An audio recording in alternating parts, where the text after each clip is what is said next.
পঞ্চম শ্রেণী তোমাদের প্রথম পর্যায়ক্রমিক মূল্যায়নের আমাদের পরিবেশ বিষয়ের 18 নম্বর স্কুল পর্যন্ত কমপ্লিট হয়ে গেছিলো রায়ামাটির বসুবিদ্যার।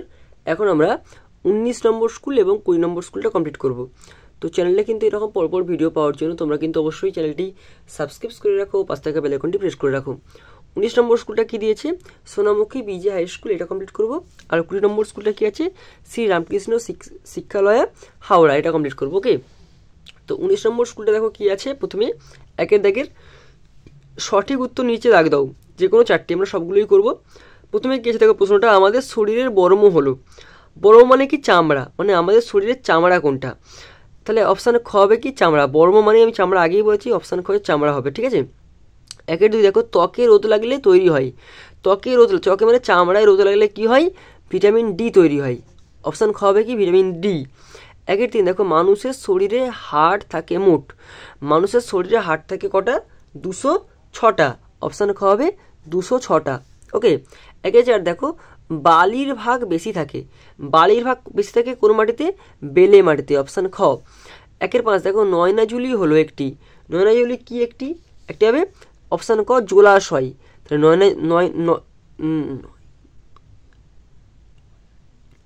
একের পাঁচ দেখো, নয়নজুলি হলো একটি জলাশয়। তাহলে কি হবে? নয়নজুলি একটি জলাশয় হবে। একে ছয় দেখো, সাহেব বাঁধ অবস্থিত। সাহেব বাঁধ কোথায় অবস্থিত? অপশান খ হচ্ছে পুরুলিয়ায় অবস্থিত। একের সাথে দেখো, রুই মাছের পাখনা থাকে মোট। রুই মাছের কটা পাখনা থাকে? 7টি পাখনা থাকে। ওকে, এবার চলে আসো দুইয়ের দাগের। দুই দাগে কি দেখো, শূন্যস্থান পূরণ করে যে কোনো চারটি, আমরা সবগুলোই করে নেব। ড্যাশ নামের একটি জিনিসের জন্য চামড়া রং কালো হয়। কি নামে? এখানে হবে মেলানিন নামে। মেলানিন। তাহলে চামড়াতে মেলানিন থাকার জন্য কিন্তু চামড়ার রং কালো হয়। দুইয়ের দুই দেখো, কাঁধ থেকে কনুই পর্যন্ত হাড়টির নাম ড্যাশ।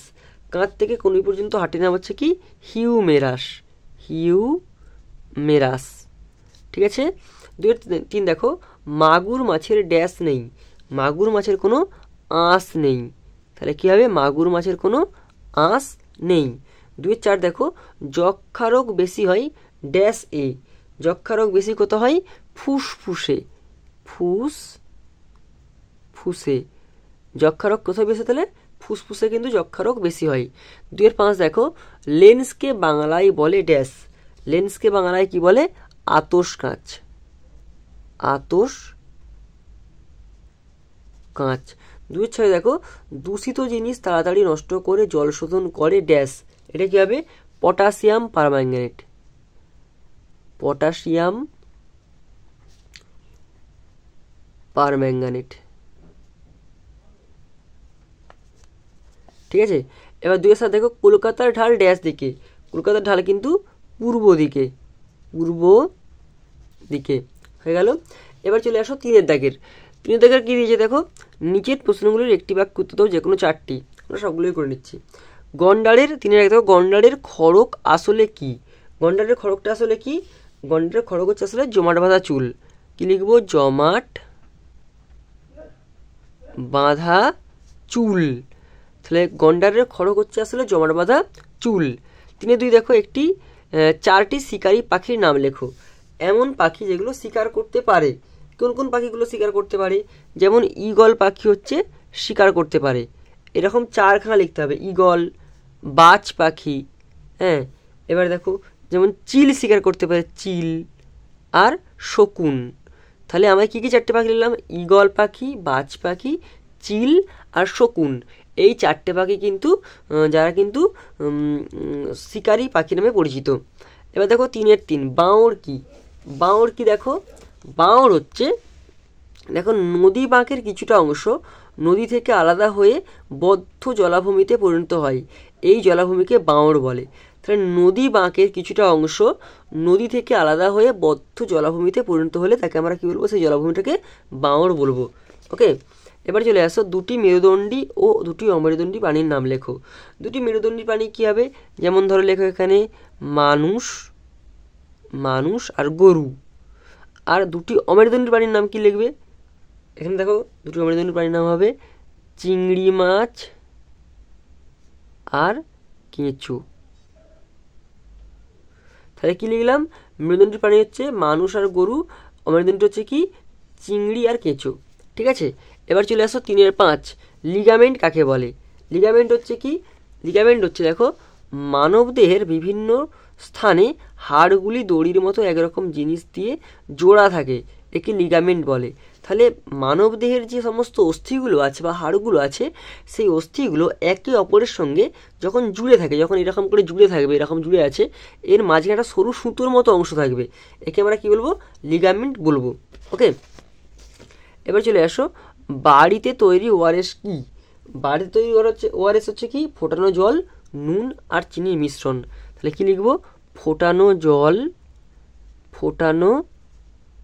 জল, নুন আর চিনি, এই তিনটে মিশ্রণ করলে যেটা তৈরি হবে সেটা হচ্ছে ওআরএস। এবার কী দিয়েছে? ঝোরা কাদের বলে? আমি আগেই বলেছি, একটু আগেই বললাম, ঝোরা হচ্ছে কি না পাহাড়ি অঞ্চলের ছোটো ছোটো ঝর্ণাগুলোকে ঝোরা বলে।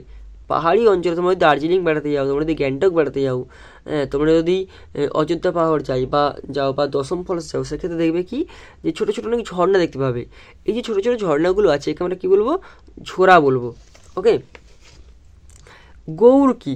গৌড় হচ্ছে কি? দেখো জলদাপাড়া জঙ্গলে যে বড় কালো গরুর মতো জন্তু আছে, তাদের গৌড় বলে।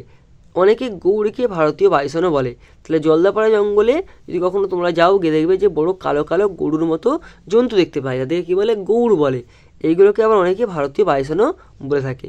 ওকে, এবারে চলে আসো 4 দাগের আগে দেখো কী দিয়েছি? এক সময় কি দেখে মানুষের ভেদাভেদ করা হতো? এক সময় হচ্ছে কি না মানুষের চামড়ার রং দেখে। তাহলে মানুষের চামড়ার রং দেখে কিন্তু ওদের ভেদাভেদ করা হতো।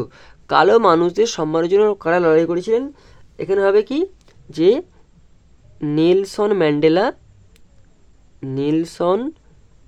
ম্যান্ডেলা ও মহাত্মা গান্ধী। তাহলে মহাত্মা গান্ধী এবং নেলসন ম্যান্ডেলা কিন্তু কালো মানুষদের সম্মানের জন্য লড়াই করেছিলেন। 4 দেখো, ডিওটি এর পুরো কথাটি কি? আর বিসিজি এর পুরো কথাটি কি? ডিওটি মানে দেখো ডিওটি দেখো ডাইরেক্টলি অবজার্ভেড ট্রিটমেন্ট। তাহলে কী লিখবো আমরা? Directly observed treatment. Okay, DOT মানে ডাইরেক্টলি অবজার্ভ ট্রিটমেন্ট, একটা বলে দিলাম। আর এরপরে কী দিয়েছে? বিসিজি কী হবে?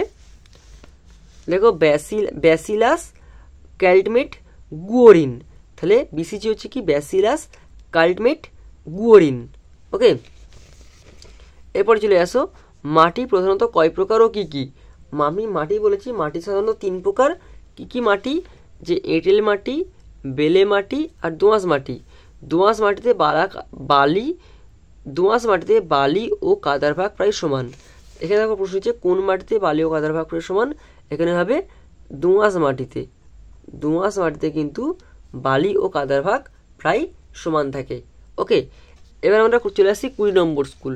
20 নম্বর স্কুলে কী দিচ্ছে? শ্রী রামকৃষ্ণ শিক্ষালয়, হাওড়া। 1 দাগে দেখো আমাদের শরীরের বর্ম হলো। বর্ম কোনটা? চামড়া হচ্ছে আমাদের শরীরের বর্ম, চামড়া বা ত্বক। 2 দেখো গন্ডারের খড়গ হলো আসলে, এটা হবে জমাট বাঁধা চুল। তাহলে প্রথমেরটা হবে চামড়া, দ্বিতীয়টা হবে চুল। জীব হলো প্রকৃতপক্ষে এক প্রকার, জীবটা হচ্ছে প্রকৃতপক্ষে এক প্রকার কী হবে? পেশি, এটা হবে অপশান খ, পেশি।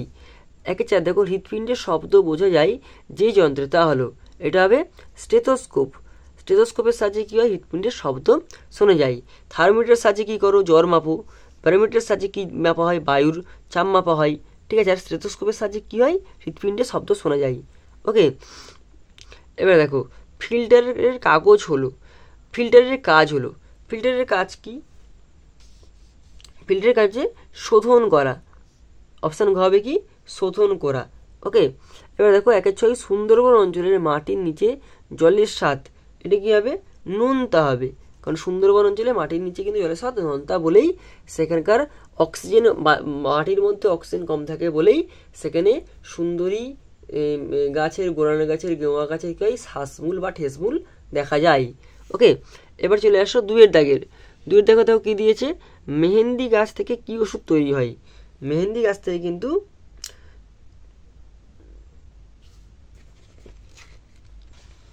দেখো মেহেন্দি গাছের বীজের তেল থেকে মাথা যন্ত্রণা ও চর্মরোগের ওষুধ তৈরি হয়। তাহলে মেহেন্দি গাছের বীজের তেল থেকে মাথা যন্ত্রণা ও চর্মরোগের মানে চামড়ার রোগের ওষুধ তৈরি হয়। ওকে, এবার চলে আসো 2-2। ইঁদুরকে তুমি কেন বন্যপ্রাণী বলবে? ইঁদুরকে দেখো ইঁদুর একটি বন্যপ্রাণী কারণ ইঁদুর ঝোপে জঙ্গলে থাকে, খাদ্য ও বাসস্থানের জন্য মানুষের উপর নির্ভর করে না, স্বাধীনভাবে চলাফেরা করে। তাহলে ইঁদুর হচ্ছে বন্যপ্রাণী কারণ কি? কারণ ইঁদুর ঝোপে জঙ্গলে থাকে, খাদ্য ও বাসস্থানের জন্য মানুষের উপর নির্ভর করে না, তাই স্বাধীনভাবে চলাচল করে বলে আমরা একে বন্যপ্রাণী বলবো। ওকে, 2-3 দেখো জলাভূমি থেকে কোন প্রাণী ধরা বেআইনি? জলাভূমি থেকে কচ্ছপ ধরা বেআইনি। তাহলে কি লিখবে এখানে? কচ্ছপ, ক চয় ছ প, কচ্ছপ। মাটির শত্রু কারা? মাটির শত্রু হচ্ছে পলিথিন, প্লাস্টিক হচ্ছে মাটির শত্রু। এরপরে দেখো লিগামেন্ট কি? দেখো একটু আগেই বললাম। দেখো মানবদের বিভিন্ন স্থানে হাড়গুলি দড়ির মতো একরকম জিনিস দিয়ে জোড়া থাকে, একে লিগামেন্ট বলে। তাহলে মানবদের যে সমস্ত অস্থিগুলো আছে সেগুলো কিন্তু একে অপরের সঙ্গে যখন জয়েন্ট হচ্ছে তার ভিতরে কিন্তু একটা সরু সুতো দিয়ে জোড়া লাগানো আছে ভিতরটাতে, হাড়ের ভিতর থেকে। এই যে জোড়া লাগে থাকে একে আমরা লিগামেন্ট বলবো, যে জিনিসটা থেকে। ঠিক আছে, এবার চলে আসো বিসিজি টিকা কী কারণে শিশুদের দেওয়া হয়?